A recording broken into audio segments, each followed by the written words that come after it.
Estoy en conversación con Gustavo de Sal desde Madrid, nuestro próximo invitado en las introductorias. Gustavo, buenas tardes. ¿Qué tal? Buenas tardes, Andrea. Es un honor para mí estar hoy conversando aquí contigo. No, es recíproco. Estoy muy contento de poder participar de este ciclo, muy agradecido y de verdad debo decir que es notable que a pesar de no conocernos personalmente, pues bueno, ya se ha ido estableciendo a través del intercambio de correos, bueno, una relación que espero que vaya prosperando y que alguna vez se pueda convertir, por supuesto, en un encuentro real, ¿no? En vivo y en directo. Gustavo, nos estamos preparando para tu conferencia que está programada para el 17 de julio. Uh-huh. La has titulado Introducción a las psicosis ordinarias.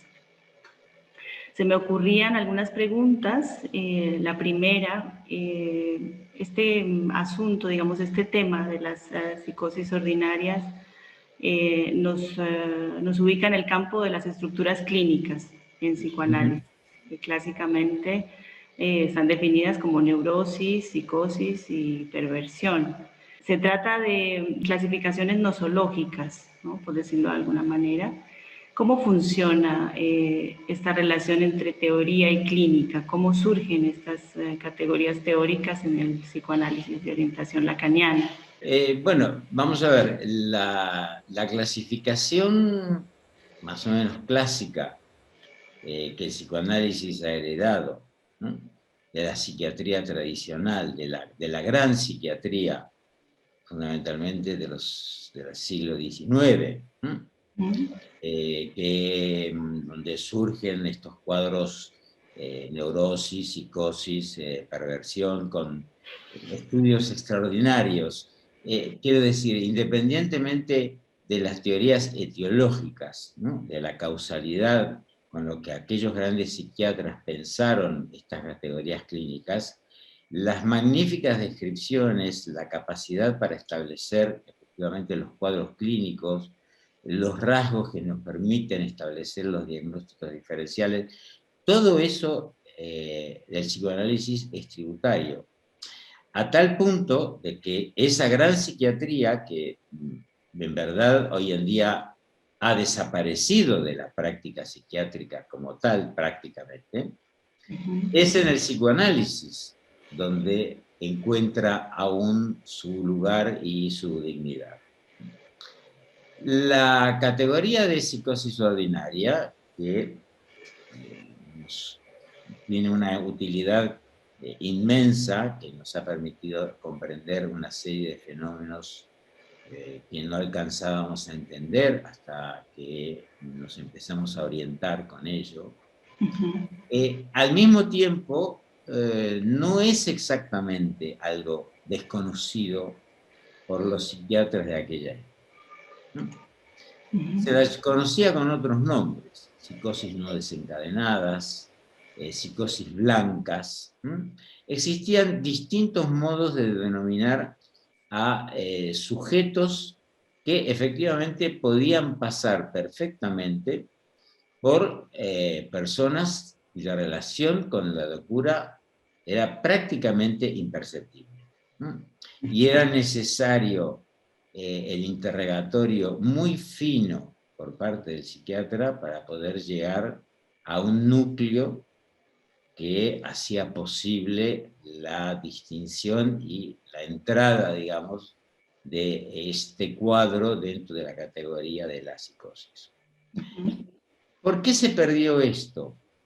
Se perdió, bueno, por varias razones, entre ellas porque efectivamente los grandes cuadros como la paranoia y la esquizofrenia, claro, fueron cobrando un protagonismo inmenso, ¿no?, en la práctica clínica.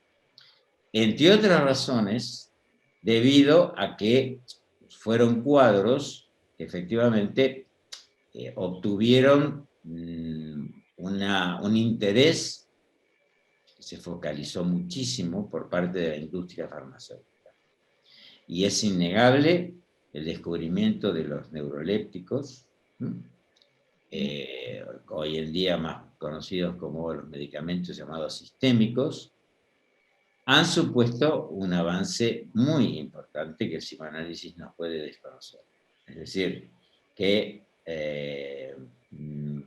una cosa es que los psicoanalistas podamos ejercer una crítica hacia la medicalización generalizada de la vida, la patologización de todos los comportamientos, y otra cosa es que neguemos lo que ha supuesto para el terreno de la psicosis el descubrimiento de algunos de estos medicamentos que se convirtieron en un complemento sin el cual muchos casos clínicos con los que trabajamos serían imposibles de abordar.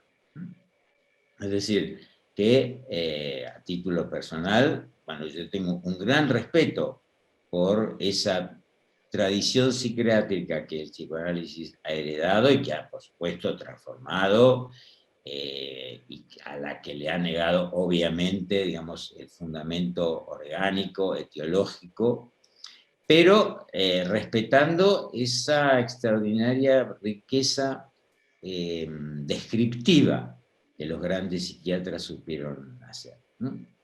Ahí tenemos el ejemplo de Claire Rimbaud, al que Lacan reconoció como uno de sus maestros, a pesar de que Lacan no estudió con Claire Rimbaud. Y sin embargo lo reconoció como uno de sus grandes maestros porque efectivamente Claire Rimbaud practicaba el arte, porque era un verdadero arte, de la entrevista, ¿no? Algo que Lacan también tomó a su cargo, la entrevista fina, la entrevista que a veces requiere con muchísimo cuidado, con muchísimo tacto, a lo mejor una hora y media, 2 horas, hasta que en algún momento el, digamos, entrevistador logra que el sujeto diga una palabra que nos abre a una dimensión que hasta ese momento permanecía completamente imperceptible y cerrada. Ahora, la relación entre la teoría y la clínica en la historia del psicoanálisis no es exactamente la misma que la que existe en otras disciplinas. Por supuesto que el psicoanálisis no es una práctica puramente empírica, ¿no? Es verdad que una serie de acontecimientos un tanto aleatorios, ¿no?, lo pusieron a Freud en el camino de interesarse por algunas cosas que decían los sujetos histéricos, y que a partir de allí Freud empezó efectivamente a experimentar la intuición de que allí había algo que hasta entonces nunca a lo que no se le había prestado atención.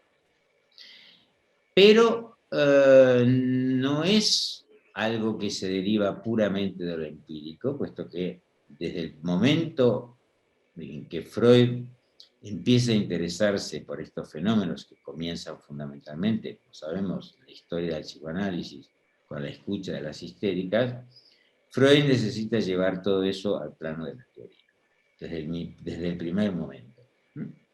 Necesitamos la teoría como cualquier otra disciplina, porque necesitamos formalizar lo que hacemos, porque necesitamos encontrar el modo de poder transmitir aquello a lo que nos dedicamos, porque necesitamos que la práctica no se convierta en la invención personal de un practicante, sino que es necesario ciertos acuerdos, ciertas discusiones, ciertos marcos referenciales, es lo que llamamos la teoría, efectivamente, lo que hace que, bueno, podamos compartir, discutir, debatir en torno a lo que hacemos. Pero Freud fue muy, pero muy tajante a la hora de señalar 2 cosas. La primera es que nuestra escucha, es decir, cuando alguien se dirige a nosotros, nuestro esfuerzo debe dirigirse, por supuesto, es un ideal, en cierto modo, imposible de alcanzar, pero que es importante tener presente. El ideal de que ese sujeto debe ser escuchado como si lo escuchásemos por primera vez, despojado de todo el saber que la experiencia ha ido depositando y sedimentando en nosotros. Es inevitable que el paso del tiempo deje en cada uno de nosotros, practicantes, el sedimento de un saber que se va acumulando, el saber de la experiencia. Y Freud advertía, es necesario que, y eso se logra fundamentalmente mediante la importancia que tiene el propio análisis, por una parte, y también la práctica constante, incesante de la supervisión, es necesario que efectivamente uno pueda escuchar eso como si lo escuchase por primera vez. Baudelaire una vez le recomendó a uno de sus discípulos que para escribir había que lograr que cuando uno escribiese la palabra caballo, por ejemplo, el lector, al leer esa palabra, la leyese como si por primera vez descubriera que existe. Bueno, insisto, es un ideal es inalcanzable, pero que es importante. La segunda advertencia que Freud nos legó es que bastaría un solo caso clínico que contradijese algún aspecto de la teoría psicoanalítica para que nos viésemos obligados a revisar al menos ese aspecto de la teoría. Debo decir que Freud no fue totalmente consecuente con eso que dijo. Ahí tenemos un ejemplo, hace muy poco he desarrollado una clase al respecto, un texto célebre que se llama Un caso de paranoia contrario a la teoría. Donde es un caso, en realidad no es un caso, son 2 entrevistas que Freud tiene con una sujeto paranoica, que es llevada por un abogado que quiere que Freud actúe, vamos a decir así, casi como si fuera un especialista, ¿no?, para determinar si verdaderamente la paciente está en su sano juicio o no. Entonces Freud tiene 2 entrevistas con la paciente, en donde, a consecuencia de ello, parece ser que efectivamente el sujeto confiesa que el perseguidor es un hombre, es decir, alguien del sexo contrario. Cuando Freud había afirmado que en la paranoia el perseguidor es inconscientemente alguien siempre del mismo sexo. Bueno, Freud hace toda clase de malabarismos para demostrar que esa aparente contradicción en realidad era efectivamente una máscara, que detrás del perseguidor masculino se hallaba, digamos, el verdadero otro del mal, que era una figura femenina. Freud hace un extraordinario retorcimiento, y es verdaderamente un misterio irresuelto, por qué Freud se mantuvo tan insistente en querer sostener a toda costa esa concepción etiológica de la paranoia, como una defensa frente a la homosexualidad reprimida. Es decir, que el propio Freud no fue capaz, digamos, de mantenerse a la altura de su idea. Pero bueno, me parece que es interesante mencionar este aspecto porque, bueno, no obstante, siguen siendo para nosotros 2 referencias que creo que tenemos que mantener. Es decir, que la relación entre la teoría y la práctica es una relación que es absolutamente fundamental, pero que al mismo tiempo es una relación que puede efectivamente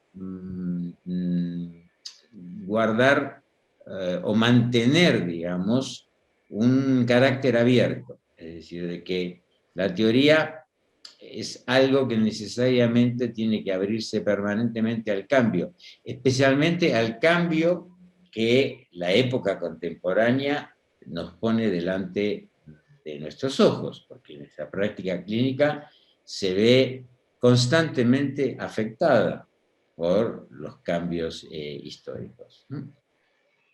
Precisamente en relación a esta diferencia de época, ¿no? Hay una diferencia con la época de Freud. En la época de Freud, lo que, digamos, era recurrente en la clínica era el asunto de la represión.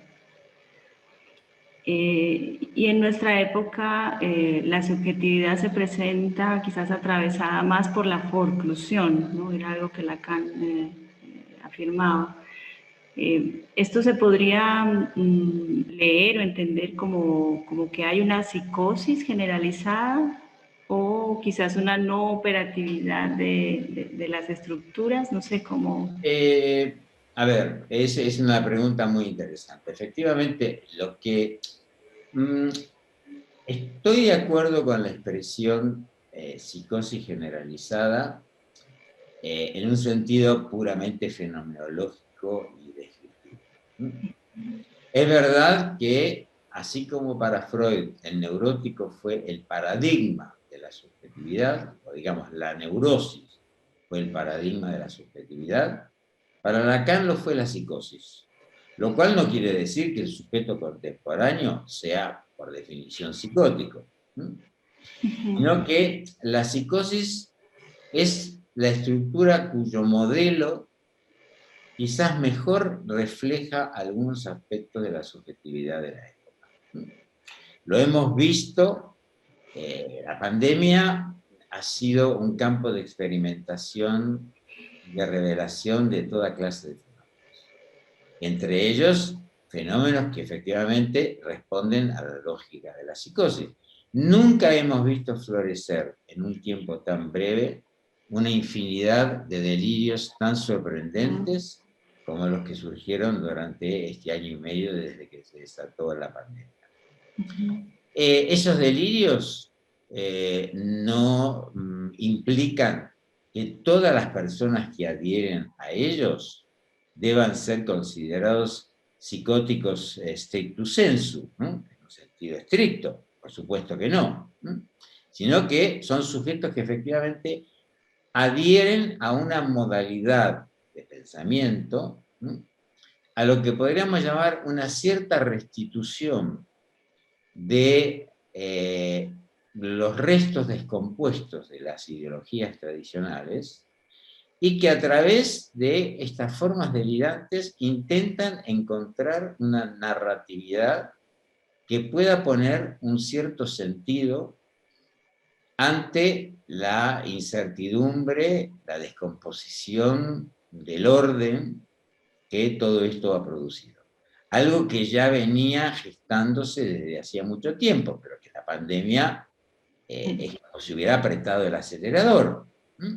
Es decir, muchas de las transformaciones que hoy, a los que hoy asistimos, ¿no? Como por ejemplo, los profundos cambios que va a haber a nivel de la producción y del trabajo, ¿no? Todo eso no es algo que nos ha tomado por sorpresa, porque efectivamente las personas de a pie, los ciudadanos comunes y corrientes, ignorábamos todo lo que se estaba gestando.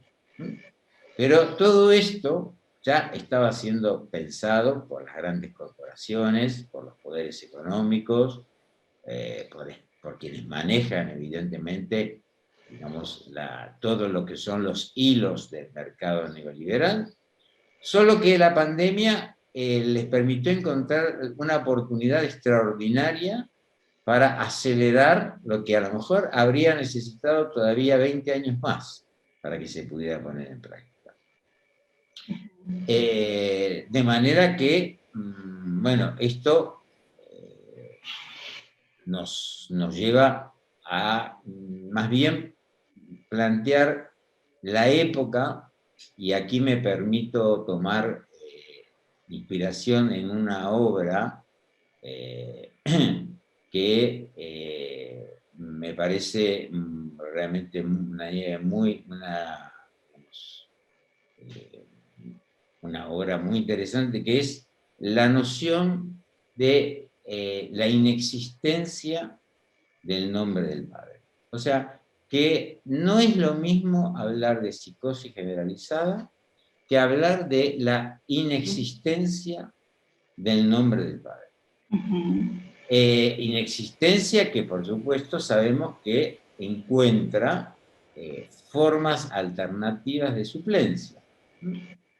El síntoma o las distintas variedades de lo que llamamos el síntoma, no exactamente en el sentido patológico, en el sentido mórbido del término, ¿no?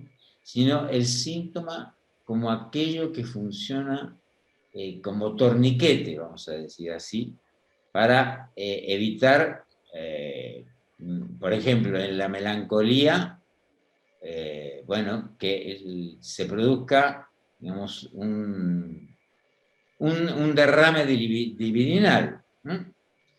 O que en la esquizofrenia el síntoma pueda permitir que efectivamente la relación entre significante y significado no se descomponga por completo. Que en la paranoia el delirio encuentre una modalidad de articulación que le permita al sujeto alcanzar una pacificación, aunque más no sea temporaria.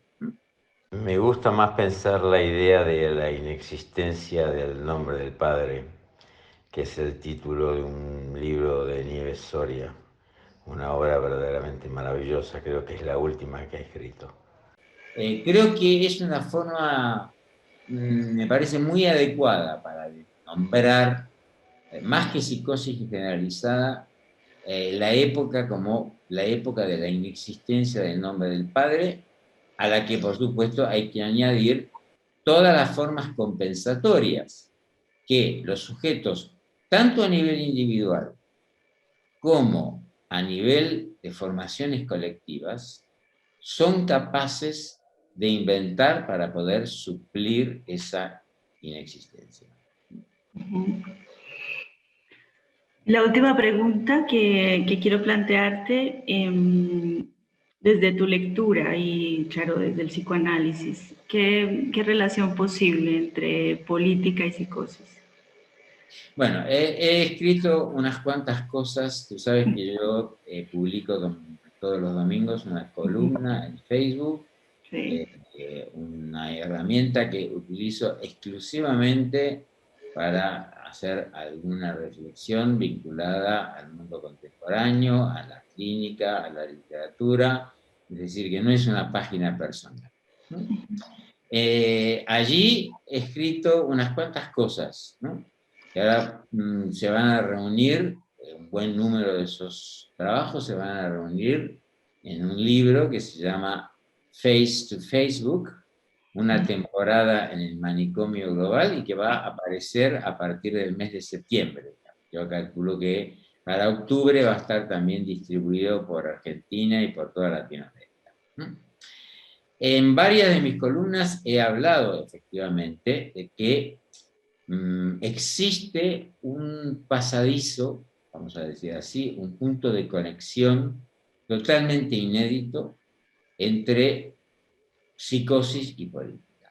En el sentido de que efectivamente la política, fundamentalmente la política que está gobernada por el paradigma que hoy es el paradigma global, el paradigma neoliberal, es decir, la política a la que, el paradigma al que adhieren fundamentalmente la derecha y la ultraderecha, pero debo decir que la izquierda no es completamente ajena a eso. Vamos a pensar ahora que la izquierda se mantiene alejada o desinteresada o desvinculada de los valores neoliberales. Lamentablemente, en ese sentido creo que con distintas modalidades ya prácticamente no hay ninguna fracción política que no haya abrazado de una manera más brutal o más disimulada los paradigmas neoliberales.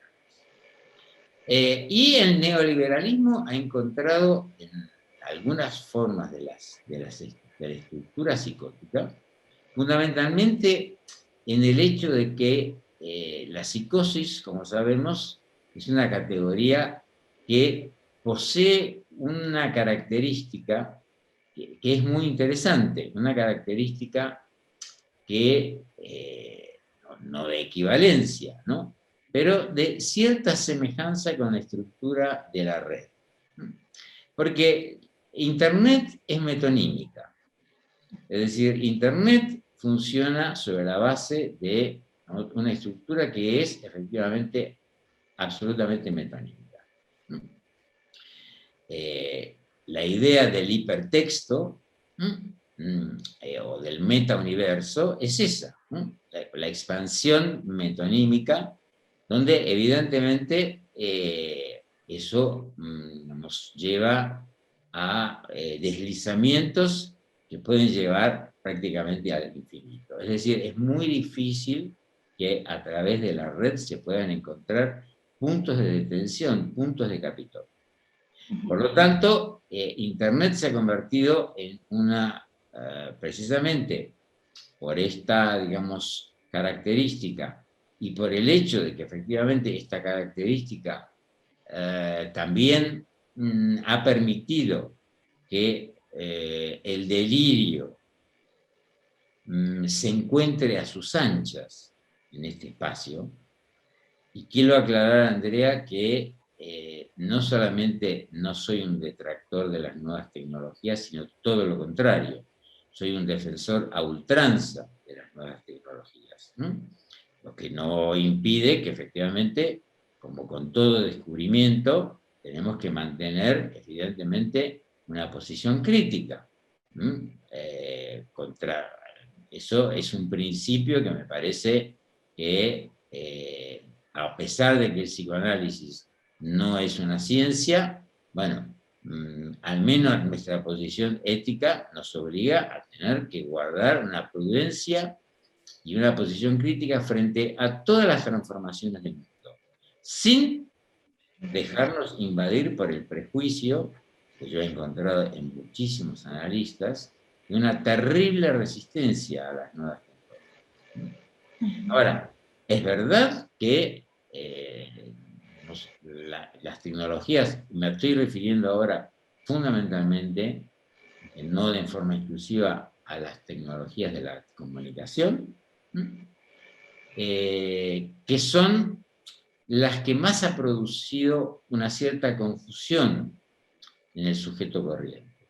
Es decir, las tecnologías de la comunicación han sufrido un progreso y un avance de una velocidad incomparable con cualquier otra clase de tecnología.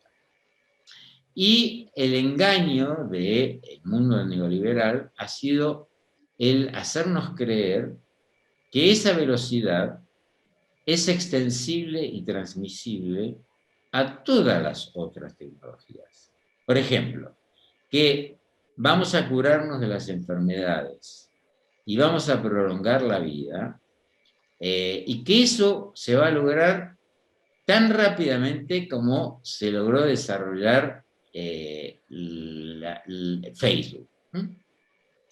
Eso es una verdadera estafa, pero que efectivamente es promovida, hay un gran interés en que la gente evidentemente crea eso. Entonces, hay la derecha, y fundamentalmente la ultraderecha, ha encontrado vamos a decir así, un nicho de mercado político que ninguna otra formación había encontrado hasta entonces. ¿Qué es eso que llamamos el capitalismo emocional? Que no es exactamente un invento de la derecha.